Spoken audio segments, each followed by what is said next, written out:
This is ABC15 Mornings. Right now we are tracking Tropical Storm HENRI as it prepares to make landfall on the East Coast this morning. In Arizona, as we know, where you live determines who provides your power. Our ABC15 investigators are taking a look at why that could change soon. Plus, Phoenix Mercury superstar Diana Taurasi hitting a new milestone on the court just weeks after winning gold at the Olympics. Listen, there's a reason they renamed the street next to Footprint Arena after her, Taurasi Way. So we'll get into that and so much more on this Sunday morning. Starting you off with a smile, hopefully. I'm Nohelani Graff. And I'm Mark Thompson. I'm still getting used to saying Footprint Arena. I'm shocked it came out of my mouth as well as it did. How are we shaping up out there this morning? So things actually are pretty nice. We're getting back to those mornings where maybe you don't have to get up at 4 o'clock in the morning to go, for a run or a bike ride. You can wait until the 6 o'clock hour, and it's still pretty comfortable and nice out there. We're in the 70s largely across the valley, but in the Phoenix metro, it's in the low 80s, and we're going to stay in the 80s through that 10 o'clock hour. Humidity is dropping. It's still just a little thick out there, but it's not nearly like it was when we were in and out of storms over the last week or two. Then by noon, we're in the mid 90s, and we will warm into triple digits today. So that's the other side of this, is that the heat is back. So that muggy meter keeping us down into relatively low humidity today. And then we warm and get back to that dry heat. 103 is that forecast high this afternoon. No storms in the forecast to round out the weekend or start the new week. But there's a lot changing also, including those higher temperatures. So I'll show you just how high we are going to go in that 7-day forecast coming up. Now tracking the very latest on the coronavirus. Right now, staffing shortages is a major issue as hospitalizations, they are on the rise all across the nation, many of them children. Arizona seeing most hospitalizations among 20 to 44-year-olds and then 65 and older. On the flip side, however, vaccinations, they are also picking up. The U.S. recording 3 straight days of 1 million plus shots here in Arizona. More than 15,000 doses have been given in the past 24 hours. Still, the number of COVID cases in our state, it continues to rise, with officials reporting more than 3,100 new cases in the past 24 hours and sadly 36 new deaths. Also, if you are still looking to get the vaccine yourself, the city of Tempe is hosting a clinic today. It's not very long, but you can get in there from 1 until 2:30 this afternoon at Iglesia de Dios Pentecostal. The address is up on your screen there. All 3 vaccine options will be available, so you can choose Pfizer, Moderna, J&J. Also, they're going to have free rapid testing available to you. And if you can't make it today, Tempe will host 2 other pop-up clinics as well. The first one happens tomorrow at Mountain Park Health. Anybody who's older than 12 can stop by from 5 to 8 p.m. So after the school day is done, after you get off work. If you can't make it on Monday, then on Friday, they'll have another clinic at Tempe Community Action Agency. For that one, you do need to be 18 or older, and that one is happening in the morning from 7:30 to 10:30. This is going to be the first tropical storm or hurricane that hits the New England area in, I guess, 30 years. The important thing is that everybody just stay aware. Yes, the urgent preparations are now underway for Tropical Storm HENRI as the storm heads towards the East Coast. 55 million people are now on alert. The governors of both New York and Connecticut already declaring states of emergency. Many store shelves, they are now empty. The fast-moving storm giving people very little time to prepare. HENRI, it will make landfall later this morning. Back here at home, focusing on the potential impact of the Arizona Coyotes leaving Glendale. It's something that's been rumored for years, but now it is closer to reality. So here's what we know so far. The Coyotes are likely to play one final season at Gila River Arena. The reason for all of this is the city of Glendale decided not to renew its agreement with the pro hockey team. The team has been on a year-to-year lease since 2016. Both sides have been trying to negotiate for years, but now the city is going ahead and severing those ties. So what does that mean for the future of Gila River Arena as well as business owners? They're optimistic that the nightlife is going to stay strong after the Coyotes move out. We're focusing kind of on that Westgate area. There's certainly no doubt that the team does help Westgate businesses. We've had players come in, we've had coaches come in, we've also had just fans coming in too. The Coyotes game could make a Tuesday into a Saturday very quickly. But the city of Glendale cites an increased focus on larger, more impactful events. The Coyotes responding, saying hopefully the city will reconsider, in quote, a move that would primarily damage the small businesses and hardworking citizens of Glendale. Yam, the company that owns Westgate, says they're going to continue to hold their own no matter what happens. Well, for the past 100 years, APS and SRP, they have been the main electricity providers here in the valley. But as ABC 15 investigator Courtney Holmes explains, a Texas company is hoping that they'll be allowed to compete with the state's largest utilities. The debate over taking away Arizona Public Service's monopoly to allow other electric companies to compete has been going since the 90s. But a recent application from Green Mountain Energy may force the Corporation Commission to make a decision. Really what we want to do is to be able to provide Arizonans with a choice in their electricity service that they are provided. That choice would be 100% clean, renewable energy plans, a set price for a set amount of time, according to Green Mountain Energy Vice President and General Manager Mark Parsons. The way I like to think of it is that if customers are not comfortable with that price, then they would not choose us. It would only apply in APS and Tucson Electric Power territories. But before any of that can happen, regulators have to agree to even consider the proposal. As recently as 2019, commissioners held workshops to discuss the feasibility of competition with no conclusion. But according to Green Mountain's August 4th filing, the company says the Corporation Commission must hear and grant its application, citing a 2020 Arizona Supreme Court ruling that clarified allowing competition does not undermine the ACC's constitutional authority to set rates. A commission spokesman told ABC 15 the commission will evaluate the application and take the appropriate action in due course. We expect that this eventually to make its way through the process. That process likely to take a lot of time, a lot more debate, and another court case. That's not necessarily where we'd like to go, but we believe that we have the right to serve customers in Arizona. Courtney Holmes, ABC 15, Arizona. And new this morning, saving the Chiricahua leopard frogs from extinction. The Phoenix Zoo hard at work trying to protect them for the past 25 years. It is Arizona's only amphibian species that is currently being threatened. These frogs, they rely on water to survive, so they've been struggling, of course, during the drought. Thankfully, all the rain that we've gotten over the past couple of weeks, it has been really helpful in preserving the population. But the frogs are also facing invasive species and disease. The Phoenix Zoo, along with the Game and Fish Department, U.S. Fish and Wildlife Service, and the Forest Service, they have all been trying to protect them since 1995. The zoo, it takes in frogs to breed them and also raises eggs from the wild to protect them from danger as they grow.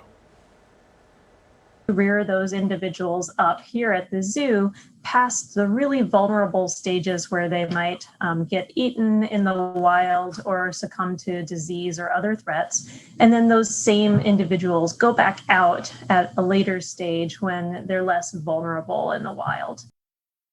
Right now, the Phoenix Zoo, they have about 300 frogs at different stages. They can go through up to 20,000 crickets a week. Wow, they eat a lot. And that's what these frogs eat, of course. And now, since the program began, over 25,000 frogs raised at the zoo. They have been released into the wild to help recovering populations. They do great work there, trying to save that native species. And that's, of course, one of the benefits then is that they eat the insects, yes, right? So it's the cycle of life, and that's why you like having them around. It's kind of funny to see the container, though, as they're releasing them into the wild. They're like, let us out, we're ready, Yes, we're ready. Exactly. Wide open spaces, Yes. That's what they can enjoy. Very cool. Okay, amazing, phenomenal, the GOAT. At this point, we've pretty much run out of adjectives and titles to anoint Diana Taurasi with. All we can say basically is the legend keeps on growing.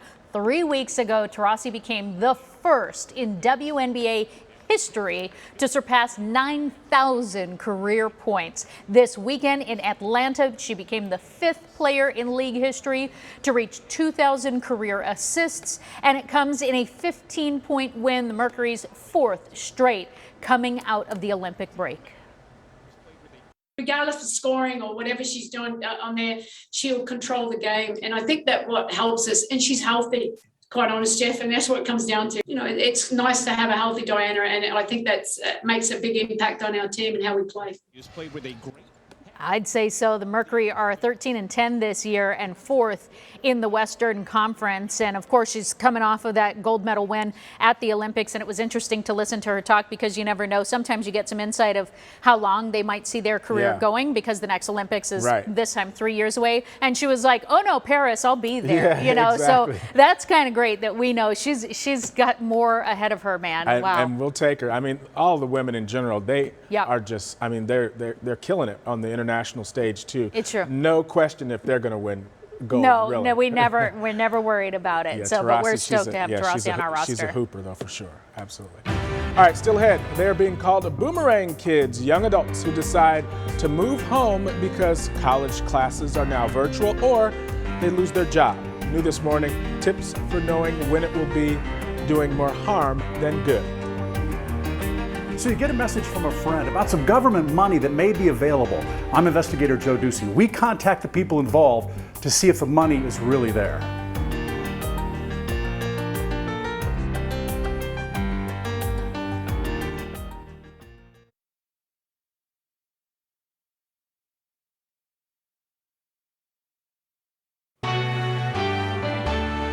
And we've got a live look outside right now. This is from Massachusetts as they are preparing to have HENRI hit landfall there a little bit later this morning. And Nohe, we've been showing these live images all morning long. Looks like the calm before the storm, as we know it's there in the region and further north than usually we see these type of hurricanes. Yeah, definitely. And when we say calm, we mean, you know, like with the winds, but the rain has already been there. We've seen mass flooding in some areas, and so it's only going to continue to get worse. So let's get into that most accurate forecast. Let me give you a better view of where HENRI is right now and what those winds are that we're talking about. So right now the winds are down to 65 miles an hour, but the gusts are still at 90 miles an hour. That can do some major damage. It is sitting off the coast of New York. It's actually about 35 miles southeast of Montauk Point, but this one, as he mentioned, is looking to move inland to areas like Albany, Burlington, Vermont, and on up through the coastline into Maine in the coming days. Back here in the valley, polar opposite. We're drying out from our storms and we're also heating up, so it might be a good day to spend some time out at the pool while summer is still on and while that water's still warm. 103 is our forecast high today in the valley. Our air quality is in the moderate range. We're not looking at any rain either, but looking at Futurecast, I do want to show you while we look to stay dry and clear for most of the state today, later this afternoon we could see some pop-up storms to far eastern portions of our state along our New Mexico border there. Sholo could see some storms, and there's just the slightest chance, just a 10% chance that Flagstaff could get a stray shower here or there, but otherwise I think we stay dry. If you want to catch up on the lawn, because I know those weeds are growing like crazy with all that extra rain, then we're going to give you the green light to go ahead and mow, and it'll be that way for the rest of the week. Temperatures are also nice right now if you got to take the dog out for a walk, want to get that bike ride in. We're in the 70s across most of the valley, 78 in Apache Junction, 75 in Chandler, 77 in Maricopa. It's 78 right now in Surprise, and Anthem is in the low 70s even.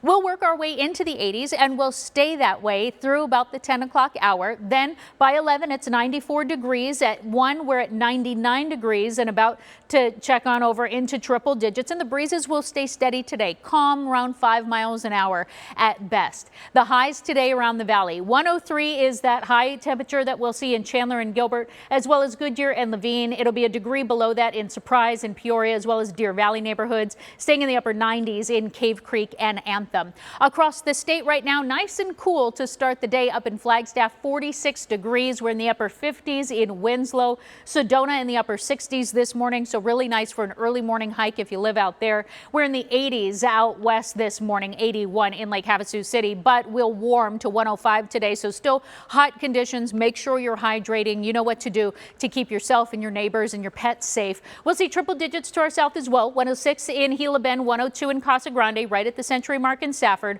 And then north of the rim generally will be in the low 80s, except Flagstaff will stay in the upper 70s today. And then we really continue continue with our warming trend here, up higher and higher each day. So tomorrow to start that work week, 104 degrees. And then by the middle of next week, we're at 108 and even 110 by Thursday. But then we do have another disturbance that will start to trend our temperatures back down. And right now it's early, but we're putting just a 20% chance of rain in that Saturday forecast, Mark. All right, no, hey, we will be paying attention ahead. All right, if you are still struggling to stay hydrated, it is important to remember that drinking water isn't your only option. You can also eat your water. Fruits and vegetables like watermelons, cucumbers, berries, and lettuce, they all have lots of water in them. Fruits and vegetables, most of them are between, in the high 80s or 90%, some are 99% water. So these are wonderful sources of fluids, of water specifically, and a lot of essential vitamins and minerals, including electrolytes like potassium that we need to replenish our electrolyte levels. And don't wait until you're thirsty. By that time, you are already dehydrated. Well, if you're looking for a job, this Tuesday, Mesa Police is hosting a job fair at the Salvation Army near 6th Street and Mesa Drive. There will be tons of different places looking to hire, including Mesa Police, Mesa Public Schools, the Army, the Air Force, and the Navy, as well as other businesses throughout the valley. The job fair, it runs from 9 until 2 on Tuesday. And this Wednesday, Goodwill is hosting a virtual job fair. They're trying to recruit some new employees for several businesses throughout the valley, including Dignity Health, Walmart, First Bank, and Peloton. The virtual career fair, it starts at 9:30 a.m. To learn more and to register, just go to goodwillaz.org. And starting next weekend, the immersive Van Gogh experience, it's going to be in Old Town Scottsdale. It runs from August 26th through November 28th. Tickets start at $40 and you can buy them online. Still ahead on ABC 15 Mornings, 10 people are dead following flash flooding in Tennessee. And this morning, we have the very latest as the search for dozens more continues. Plus, as students start the new school year, we've got some tips for finding the perfect backpack that won't cause back damage.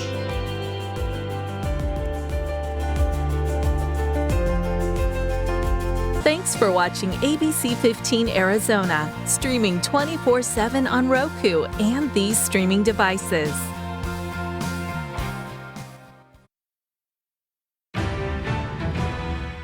More adult children moved back in with their parents during the pandemic than any other time in recorded history. We're calling them boomerang kids. So local financial professional Stuart Willis with Asset Preservation Tax and Retirement Services is joining us to talk about this because, Stuart, we want this to make financial sense. We don't want it to be just a failure to launch. You've got 4 ways that the parents can help navigate their finances together so that this does make money sense. So your first tip is you've got to clarify expectations. I think that almost half of parents gave their money or gave their children money to help them out with basic needs for paying their bills, paying their car bills, and even entertainment as well. But I think it's really important before the children decide to move in that you lay out some groundwork in terms of clarifying expectations of what's expected of them and what you expect to contribute. Some just had to go home because their dorms closed,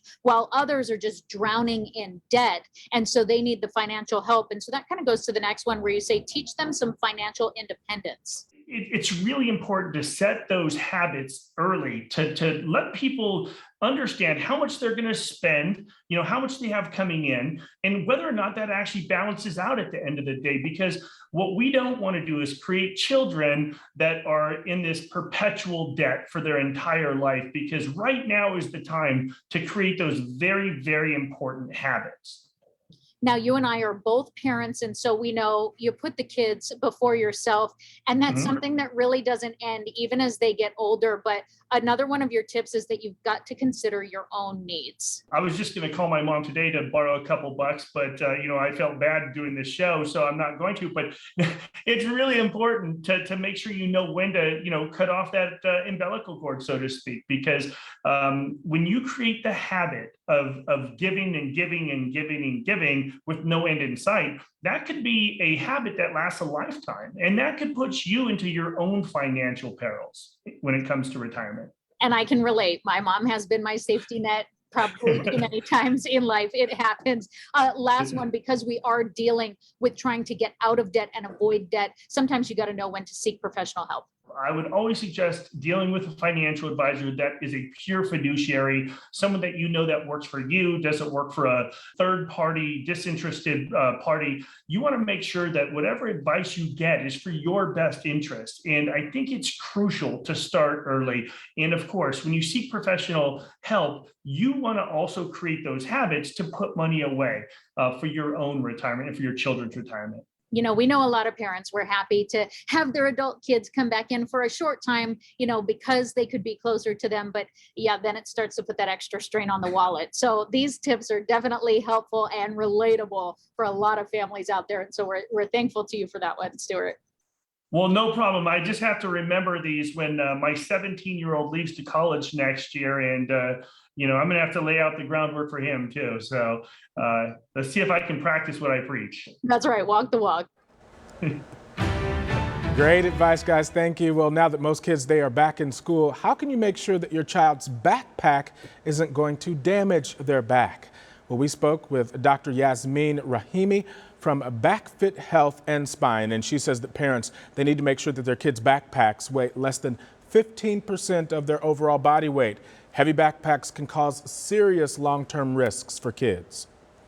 Over time, it can really affect their posture. They can go into a kyphotic posture, which means hunching over, which will in turn also make their neck fall forward, which can create headaches, migraines, tension in their shoulders, burning in their shoulders, and then eventually alter their posture. If that's never fixed, alter their posture. So as they grow, they're not growing straight up, they're actually growing more curved. And the safest backpacks, they're going to have thick straps. They're going to have the waist and the chest straps as well, and padding on the back. Your best bet is a roller backpack, but many schools, they don't allow them, so you're going to want to check with your school first before you get that option. It is now 6:26, still ahead. Chaos in Afghanistan turning deadly after 7 Afghan civilians were killed outside of the airport in Kabul. We are going to have the very latest on the evacuation efforts there.